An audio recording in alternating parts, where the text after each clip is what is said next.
did you see how amazing this is? Not only do they have the COVID protocol down, but man, like 2 minutes and they've rebuilt the set. So thank you all. So I want to jump right in. By the way, I'm Bob Lord. I do CISO related things. And I want to introduce Sheera Frenkel. She is an award-winning technology reporter based in San Francisco in 2018. Oh, I'm actually going to take off my mask. Yeah, Okay, let's do that.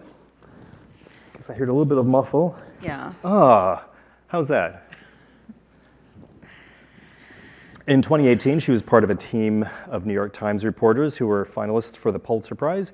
And in 2019, she won a Loeb Award for her reporting on Facebook. Now, that's not related to Lisa Loeb? No. No, okay. I wish. Okay, and in 2021, she and Cecilia Kang published this book, which is An Ugly Truth Inside Facebook's Battle for Domination, and it became a New York Times and international bestseller. So thank you for taking a few minutes to join us. Thank you all for having me. So this is, there's so many topics we could talk about, and we only have about 45 minutes. But maybe we can start a little bit with the time period that you selected for the book. I mean, you've been reporting on Facebook for a long time, but you kind of zoomed in a little bit. Tell us a little bit about that. Yeah, you know, we wrote several versions of this book, and there was one that was twice as long, which covered its entire history. Happily, there are many books out there on Facebook which look at its early days, its founding, its move, to Menlo Park, and its growth as a technological giant.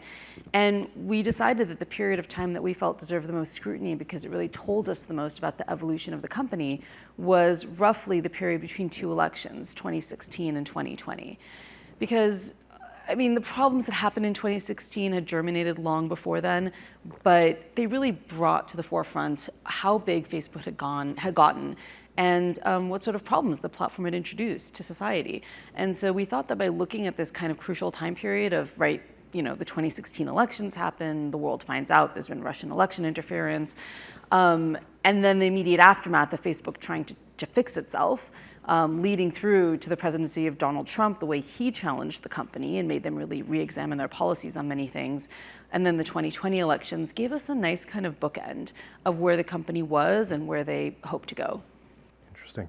And there was, in one of the first few pages, there was a section that caught my eye, and I actually had to reread it a couple of times to make sure I fully understood it. But you said that the whole idea is that this is not a classic Frankenstein story where the monster got away, and that what we see today is really the result of deliberate action. So can you tell us a little bit more about that? Yeah, I love that idea because it came from an engineer working at Facebook. And he noted, rightfully, that a lot of journalists tended to describe Facebook as the Frankenstein. It had gotten way out of control, it had expanded too far too quickly, and that the problems we now saw, whether they were in Myanmar or in the United States, was the result of that rapid growth.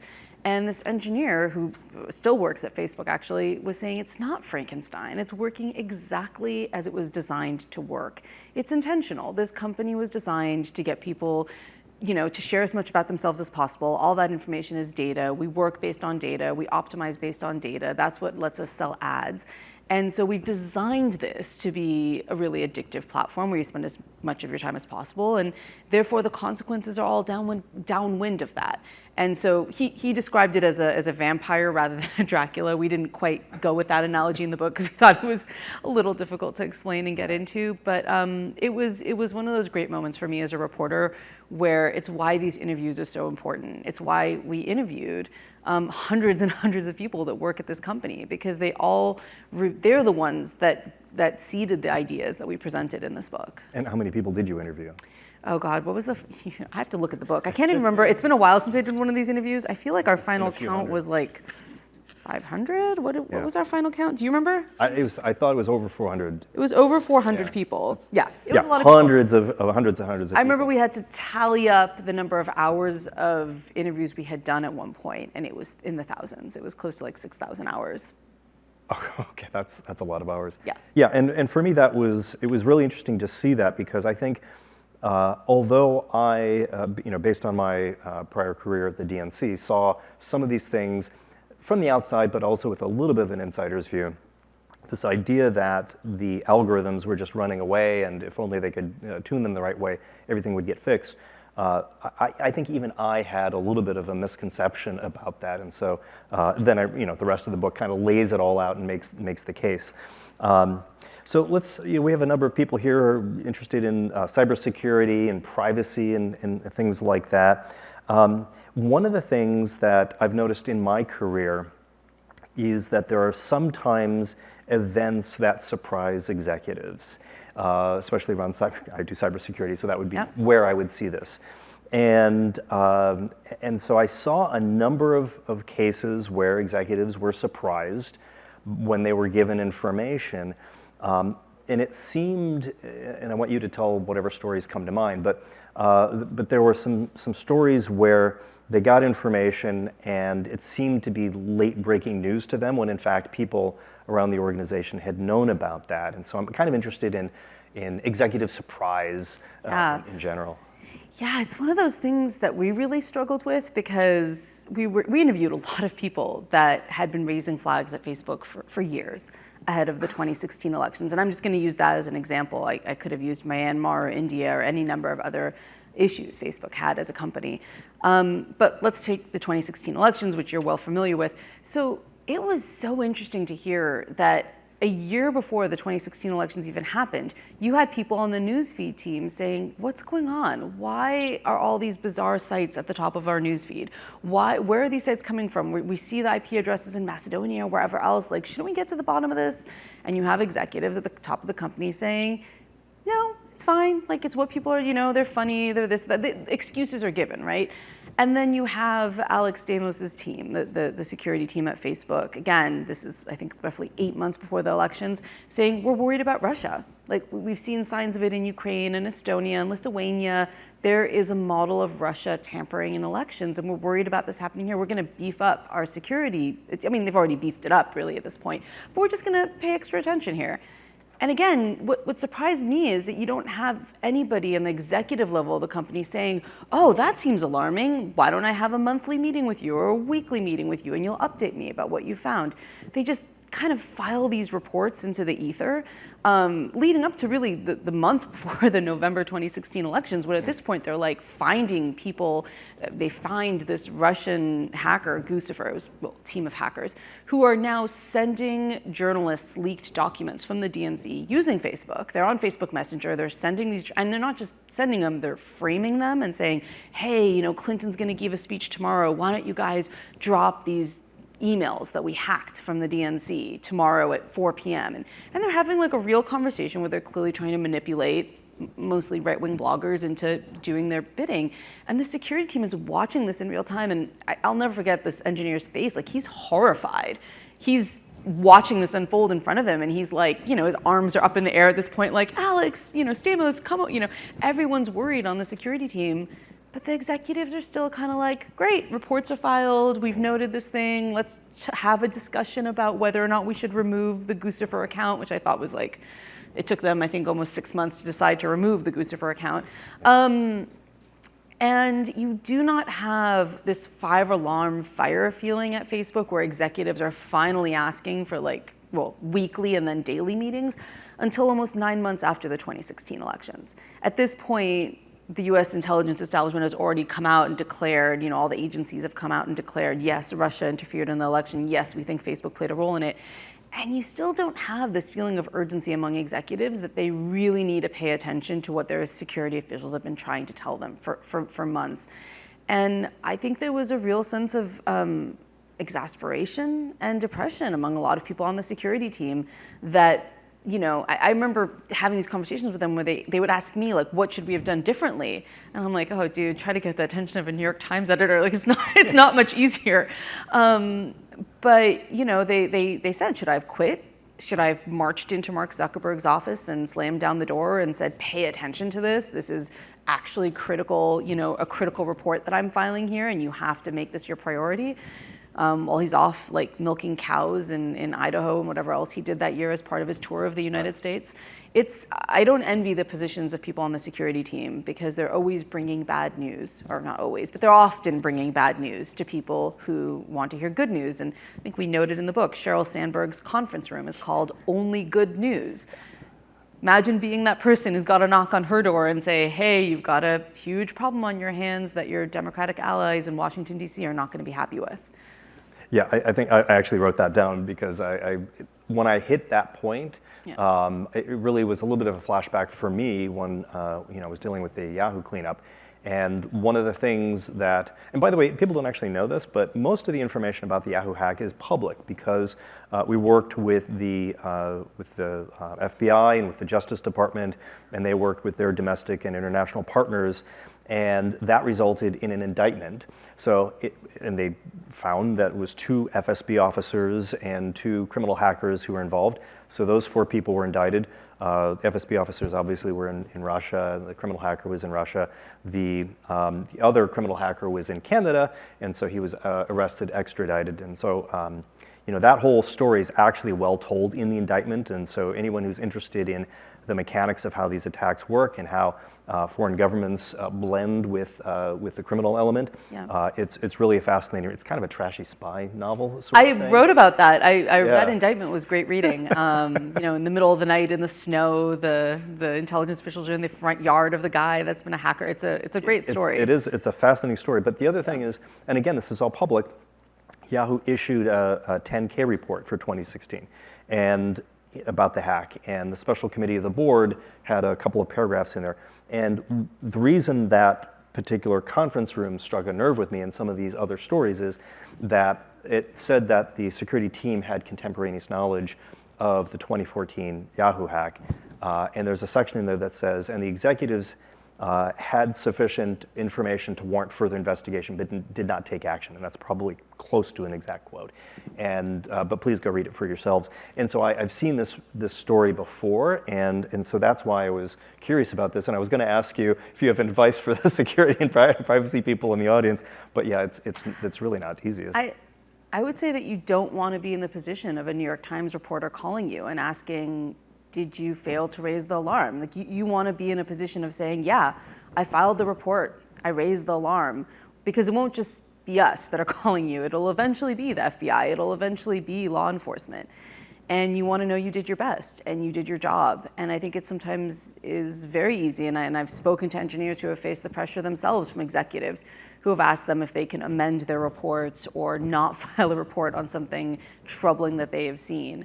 And they have felt that, firsthand in fear of losing their jobs. And I think that it's crucial. I as a reporter sometimes write articles about things that I find difficult, and I always just say to myself, well, I have to do what's right because I have to be able to defend what I did here. I have to be able to one day be able to answer my children, law enforcement, whatever, and say I wrote that because it was the most accurate version of what had happened. I mean, we'll get into journalism later, but many journalists, when we describe our jobs to people, we describe it as bearing witness. And that's really what we think of it as. We're not there to be columnists, or at least reporters like myself are not there to be columnists. We're not op-ed writers. We bear witness. We want to be able to portray accurately what we're seeing because we do think of ourselves as really a first draft of history and something that later people can build on and examine further. And so, yeah, when I report something, I make sure it's as accurate as possible and not my version of the truth, but the most sort of objective version I can get, gathered from as many people as possible. I think engineers sometimes, well, at least engineers I've spoken to sometimes, think of it in much the same way in that, it's not always what I wanted to happen. I wanted to report that everything was great and every safety mechanism we put into place was, flying colors and there's no red flags. But actually, this thing I thought was a great idea was a terrible idea, and it failed, and it had lots of issues with it. And I'm going to have to tell my boss that happened, and that's hard. Yeah, I think that it is a very hard thing. I do think if you think about a timeline and if you think about a boom where there's some sort of event. Right of boom, everyone has 20/20 hindsight. And so the actions that you take left of boom should really be informed by the way that people will naturally wear their hats, whether it's an investigator, whether it's the CEO, whether it's reporters. Think about what it looks like right of boom, because everyone will think that the things that you did or didn't do, they'll look at it in a very different light. And so, I don't know if people should necessarily have quit, but there are sometimes ways of getting attention. Having said that, there may be some patterns here that may have made that more difficult than other places. One of the things that I also noticed, and maybe we can tease this apart a little bit, there was the internal, I think, reluctance to come to certain conclusions. But then there was sort of almost a mirror of that when it was time to reveal that information externally. Any interesting stories along those lines? Yeah, I mean, I think that the decision to reveal it externally really was because of the pressure that was coming down on them from Congress, from intelligence officials, from the media, from journalists that were writing article after article about how, they were finding IRA ads. They were finding, there was a report in Time magazine about how there was an intelligence report on the IRA buying advertisements on Facebook and steering that kind of content to US citizens. And so I think Facebook got to a point where they thought, we have to control this narrative, right? We have to come out with what we know. And it's interesting to me because, we obviously have this in the book, but when they do so, they try to initially at least frame it as the smallest possible version of the problem. So they try to minimize exactly what the effects have been. And it takes a while, for weeks actually, for them to revise this blog post and revise their findings and come out with the extent of what they know. And there was distrust already, but I think just that initial 1 month time period of when they went public with what they knew did a lot to deepen distrust between Facebook and members of Congress.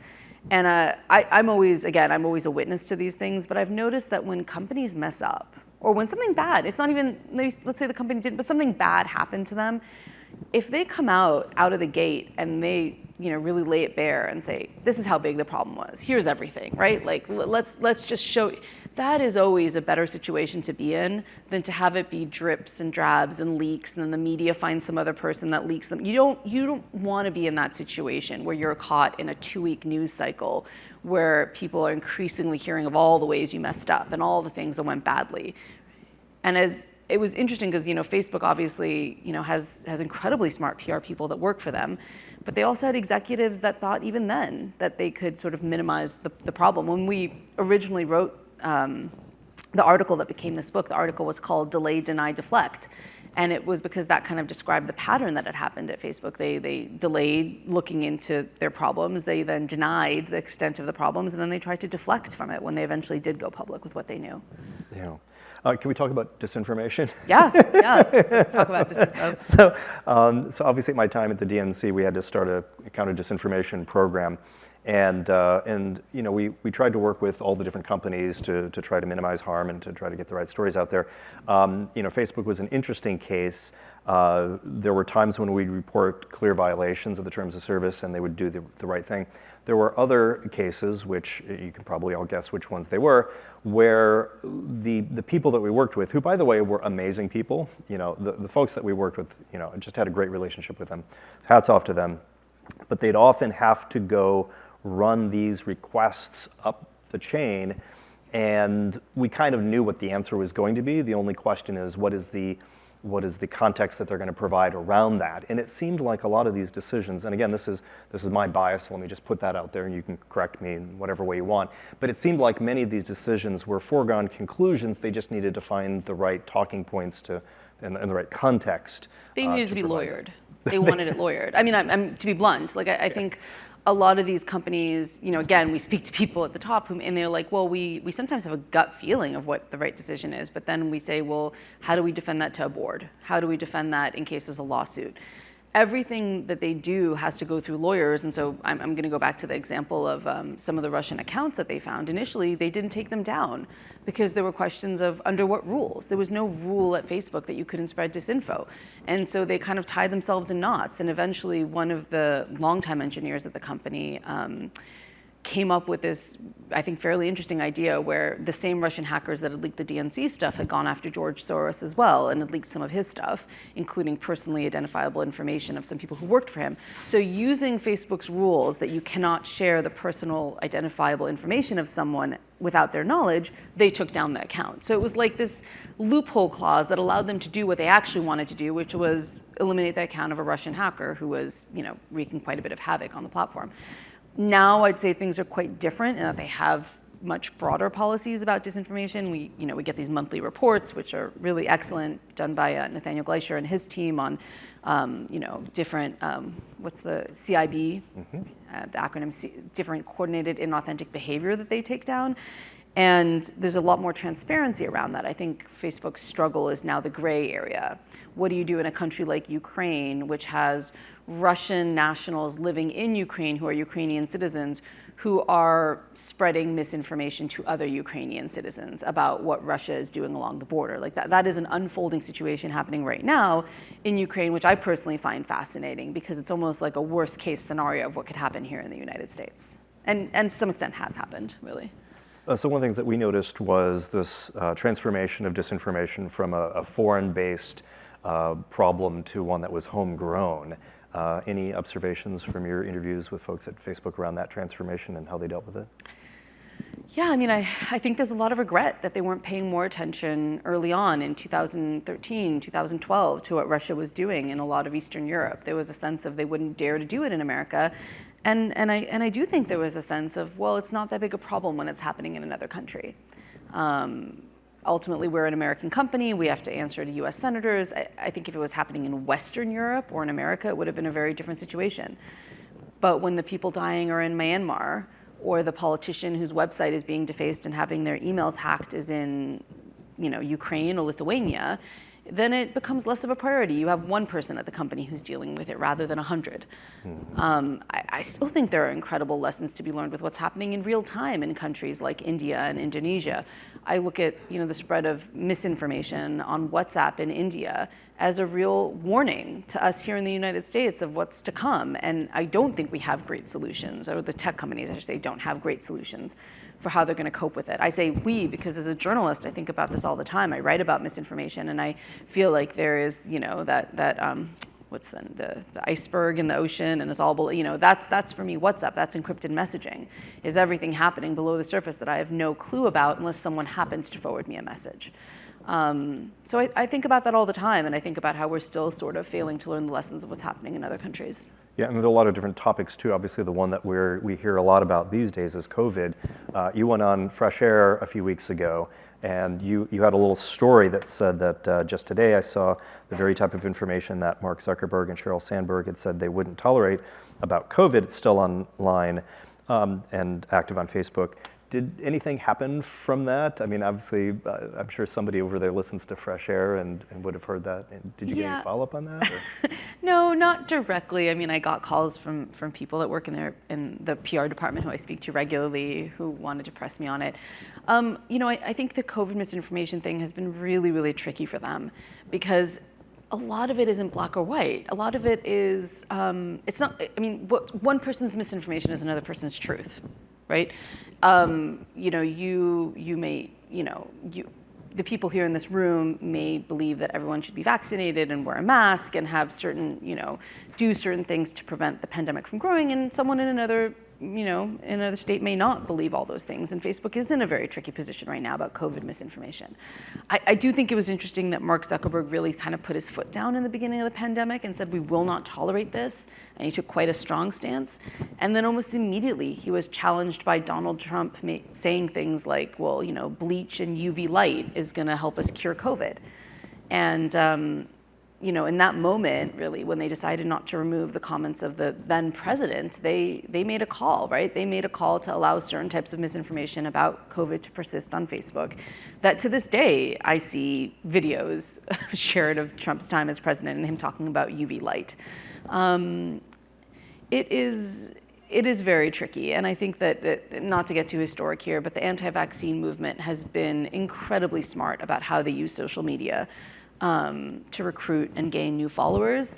And in a way, I think they've been 2 steps ahead of tech companies for years. And the pandemic has just provided them an opportunity to show just how effective their social networks are. Some of the traffic has moved into Facebook groups. Yeah. Can you tell us a little bit about that and transparency and how and what your reporting shows about that transformation? Yeah, I mean, Facebook groups, it's been quite intentional. Facebook as a company has pushed people towards groups. Their design of their homepage now increasingly pushes you to join groups, and as a result, you had all sorts of movements. I mean, when militias were still on Facebook and when QAnon was still growing on Facebook in 2020, it was largely through Facebook groups because those groups were so easy to join, and the minute you joined one, you were immediately prompted to join another. I have a lot of Facebook accounts that I use for my reporting, and I like to tell the story that like every month or so, I would just test it, right? I would open up a Facebook account. I would say I was a woman in her late 30s living in California, and I would join a group for something I thought innocuous, right? Like a local school for children, or kindergarten, or preschool, or one time it was a group for best playgrounds to take your kids in the East Bay. I started as innocuously as I could, and then I would check and see how many clicks it took for me to get pushed into an anti-vaccine group. And the most it ever took in the 8 months I ran this experiment was 4 clicks. So within 4 clicks, the recommendation algorithm had me in an anti-vaccine group, no matter where I started, as long as I said I was a mother and I had young kids. And I think that's incredibly telling. I will say now things have changed a little bit. I've talked to Facebook about this many times, and I do think they're trying to figure out how to change those recommendations. But still, I'll get those recommendations. I mean, I will be in a group for natural health, common cures for the cold, that kind of thing, and almost inevitably the next recommendation is vaccines kill kids, masks kill kids, fight masking in schools. I mean, these are really heavily promoted groups in Facebook, and I'm not sure what the company has planned in how to confront that. So we talked about bleach and light to cure things, but sometimes light can be a powerful disinfectant. It actually can be. Yeah. And one of the things that that they have is a series of tools that can be used by certain researchers to try to understand more about where disinformation is going. So one is called Crowdtangle. We were not able to get Crowdtangle accounts at the DNC for reasons, whatever those are. And recently they just announced that they're going to pause new memberships on Crowdtangle, which is, again, one of the ways that we get some additional reporting on what's actually happening, which I would argue is probably good for the company. I mean, it's kind of free researching and free pen testing, but... Crowdtangle has been a thorn in their side for a very long time. I speak to a lot of people who work on Crowdtangle, were once part of that team. And the team, I mean, you call it what you will, they call it a reorganization, but the team was really dismantled roughly 6 months ago and scattered across the company. And a lot of people who were original members of Crowdtangle have left, including Brandon, who was their, it wasn't CEO, but he was their head for a long time.